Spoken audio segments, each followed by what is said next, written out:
Doctor Sivanthi Adithanar college of physical education Tiruchendur இந்த ஆண்டிற்கான admission நடைபெறுகிறது. 7வது மற்றும் கடைசி கட்ட மக்களவைத் தேர்தலுக்கான பிரச்சாரம் இன்று மாலையுடன் நிறைவு பெறுகிறது. 18வது மக்களவை பொதுத் தேர்தல் 7 கட்டங்களாக நடைபெறும் நிலையில் முதற்கட்ட தேர்தல் ஏப்ரல் 19ஆம் தேதி தொடங்கியது. இதுவரை 6 கட்டமாக தேர்தல் முடிவடைந்துள்ள நிலையில் 7வது மற்றும் கடைசி கட்ட தேர்தல் வருகிற ஜூன் 1ஆம் தேதி 57 தொகுதிகளில் நடைபெறுகிறது. இதற்கான பிரச்சாரம் இன்று மாலை 6 மணியுடன் நிறைவடையும் நிலையில் அரசியல் கட்சி தலைவர்கள் தீவிர பிரச்சாரத்தில் ஈடுபட்டுள்ளனர்.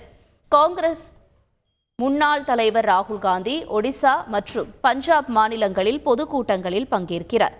காங்கிரஸ் பொதுச் செயலாளர் பிரியங்கா காந்தி ஹிமாச்சல் பிரதேச மாநிலம் ஜோலன் பகுதியில் வாகன பேரணியில் பங்கேற்கிறார். மக்களவை தேர்தலுக்கான முடிவுகள் ஜூன் 4ஆம் தேதி வெளியாக உள்ளது. Doctor Sivanthi Adithanar college of physical education Tiruchendur admission என்கொயரிக்கு கீழே உள்ள லிங்கை கிளிக் செய்யவும்.